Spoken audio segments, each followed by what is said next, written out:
Voilà, enfin, je veux dire, j'étais pas, enfin, vous le savez quand même que, enfin, je. Alors, et justement, à ce sujet, moi je suis le seul, un rare spécimen de féministe à humour.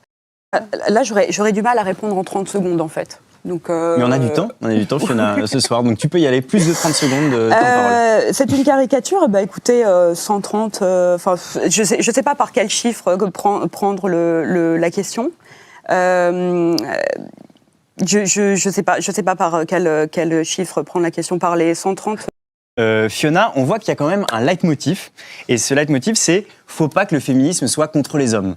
Ça revient tout le temps. Bah oui. Qu'est-ce que tu en penses ? Rassurer. Bien sûr, il faut les rassurer, les pauvres. En fait, le féminisme, pour les hommes, c'est un peu comme le racisme pour les blancs. C'est un truc qu'ils ne sont pas concernés. Ils se disent, non, c'est un truc de bonne femme, en fait, le féminisme. Non, en fait, c'est un truc d'humanité. Voilà. Mais donc, c'est surtout ça.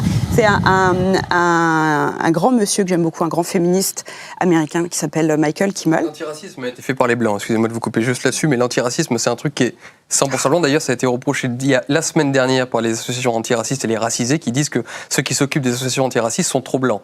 Donc, c'est bien la preuve que les blancs s'intéressent énormément à la question. Alors, justement, ils sont les seuls à s'intéresser à cette question. Justement, Julien, en fait, du coup, c'était intéressant d'entendre. J'ai coupé Fiona, je tiens à ce qu'elle continue. Je voulais juste faire cette petite parenthèse. Ah non, non. Mais par courtoisie, je vous laisse. Non, la courtoisie, en fait, consisterait à ne pas me couper au début. Me couper, c'est un débat. J'aurais coupé un homme, une femme, n'importe qui. Non, mais c'est pas une question de genre. Je suis pas blessée dans ma féminité, t'inquiète. Dans un débat, on se coupe. Personne veut détester les femmes. C'est vrai que le féminisme, c'est un peu comme l'écologie.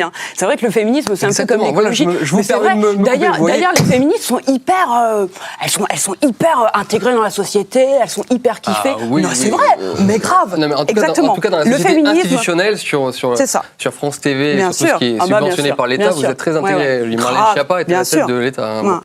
Il faut être très courageeuse pour être féministe aujourd'hui. Il faut beaucoup de. C'est un combat.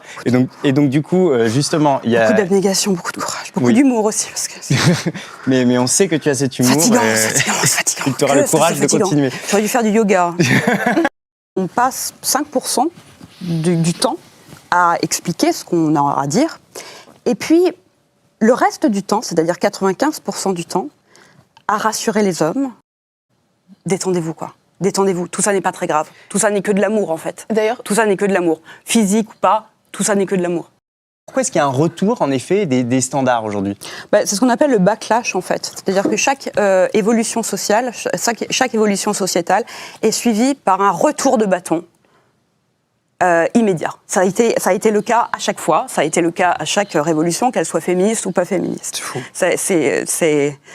Évidemment, je ne m'attendais pas à ce que vous soyez d'accord. Mais historiquement, c'est fou. J'aimerais des exemples. On laisse Fiona poursuivre. Oui. Parlez-moi de backlash, historique. Et puis, parler de féminisme historique.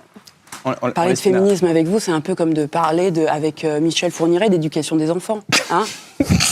Concrètement, est-ce que tu as en tête, par exemple, des exemples historiques qui t'évoquent justement ce type de backlash, en fait ? Tu penses à quoi, là ? Ça a été le cas à chaque fois. C'est-à-dire que, par exemple, le droit à l'avortement, ça n'a pas été accueilli avec des jetés de riz à la sortie de... Quand est-ce qu'il y a eu un retour ? Backlash veut dire retour. Quand est-ce qu'il y a eu un retour ?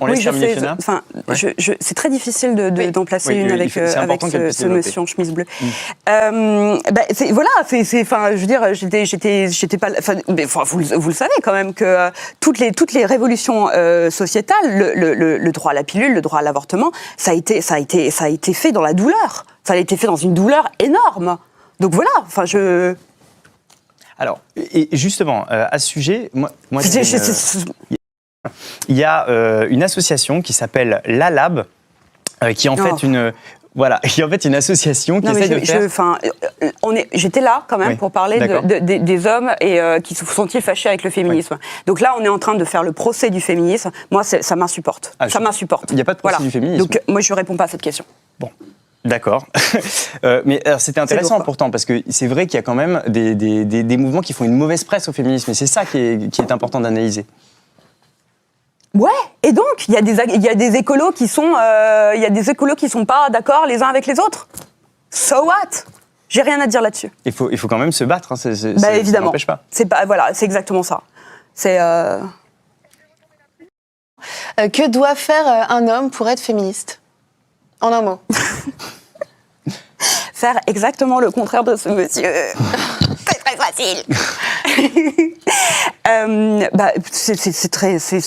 C'est très simple en fait. Il doit ouvrir son esprit et simplement considérer qu'une femme est un être humain normal, c'est-à-dire un être humain équipé d'un cerveau comme lui et qui a juste en fait des seins et une vulve, mais ça n'explique pas qu'il faille la considérer comme un être humain à part.